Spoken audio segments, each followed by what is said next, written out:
Jacob had always considered his grandmother's house as creepy, with all those dusty furniture and old things that were left untouched for ages. One day, during a rainy day, while he was searching through the attic, he found a large and fancy mirror. The frame was highly detailed, and the vines were depicted as if they were alive and coiled around the frame.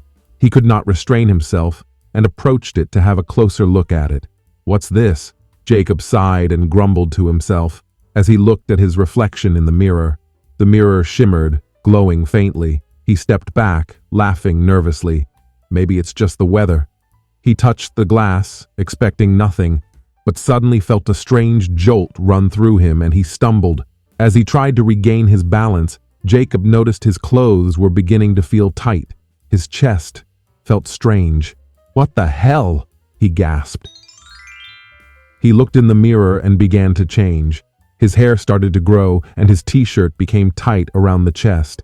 His legs were feeling different. They felt as if they were becoming slim. He watched, helpless, and it was panic that set in. "What's happening to me?" His voice rose higher than he usually speaks. The air around him hummed. With each passing second, the change was becoming more and more visible. His facial structures became less sharp, his skin became smooth, and his form more slender. This can't be real.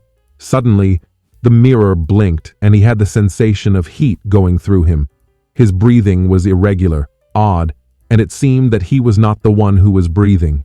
I'm changing," he gasped.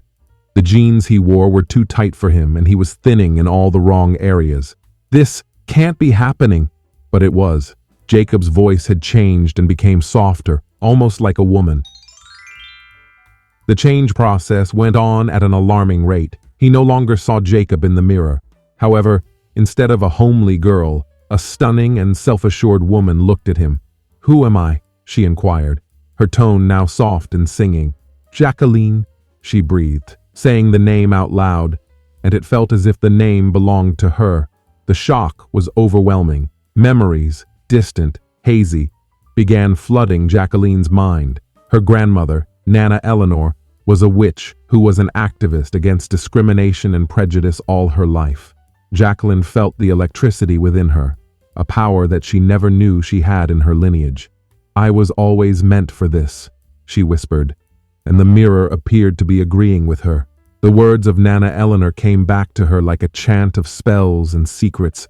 Jacqueline felt the power within her now, the power that she had within her veins. She was not only transforming on the outside, but on the inside. She was a completely different person, a person who had fought for justice, for equality. The house itself appeared to wake up from her new strength and groaned as if it shifted. The mirror, which was once a mere novelty, now seemed to be an instrument. Jacqueline smiled, understanding that her grandmother's secret had been preserved for many years until she would be ready to discover it. "I will continue her struggle," she replied, her tone regaining its strength and assertiveness. There was power in her words. With that, Jacqueline turned her back to the mirror and realized that her life would never be the same again. She had just been given the key to her new future. She understood that she was bearing the responsibility of Nana Eleanor, and for the first time, she was prepared to face it, finally ready to let the witch within her come out. With a determined look on her face, Jacqueline stepped out of the attic and was ready to take on the world of injustice with the powers she never knew she possessed. Thanks for watching. Please don't forget to subscribe.